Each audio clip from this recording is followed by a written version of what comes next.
Alright, so we're having a look at doing Prac1 for basic video production. The instructions for this Prac ask you to record 5 10-second shots each using the flip video camera. I'm outside, got my hat on, I'm holding the camera, so of course I've got the strap connected to the camera and I'm ready to record my shots. I need to turn the camera on using the power button on the side of the camera. It's beeping at me and it says it's ready to go. Now, because there are probably 4 or 5 of you working in a group here, and every one of you has to get those 5 10-second shots, it's important that you restrict your shots just to those 10 seconds each. If you let the camera roll for longer than that, you're going to end up with lots and lots of footage that you don't need. So I'm going to be really careful to make sure I just get my 5 10-second shots one after the other. I'm also going to make sure I decide what I'm going to get a shot of before I press record, instead of pressing record and then going, oh, what am I shooting? You'll just end up with a lot of random boring shots that way.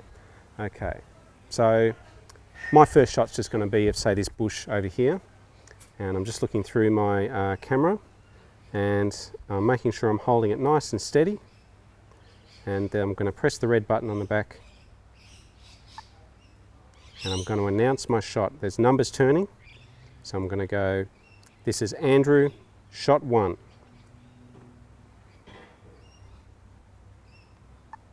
Okay, it got to 10 seconds. I could see it come up 10 seconds on the counter, and that's when I stopped it. Now I'm going to find another thing to shoot. There's an interesting thing in the garden over here. Okay, so it's going to be this pot. I'm going to get down level with the pot, make it a bit more interesting. And I'm lining up my shot. And you'll notice, like, I'm using 2 hands here. I'm thinking of ways of how I can make the camera nice and steady. If I'm holding it just like this and waving it around, it's really hard to watch later on. So just finding ways to keep my shot steady. I like the look of that. I'm going to press the button, wait till it's rolling, and then I'm going to say my name to announce it. This is Andrew, shot 2.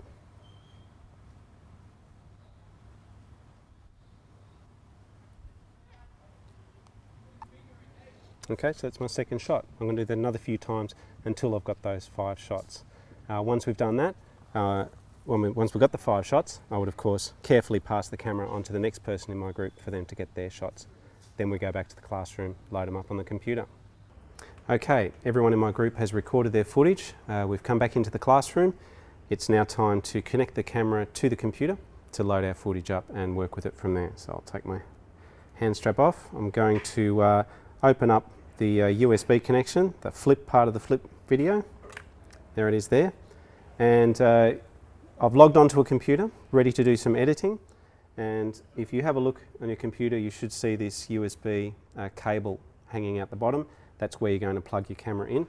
Okay, so just carefully plug that in. Don't force it. If you have to push hard, then you're doing it the wrong way, and turn it upside down the other way. Also, anytime you're handling the camera, just be careful of the lens. As soon as that gets scratched or damaged, then it kind of mucks the camera up a bit. So just be careful not to touch, or I'd say put the camera down like that, upside down on the bench. So always look after that lens. Okay, the camera is plugged in and we're ready to do some editing.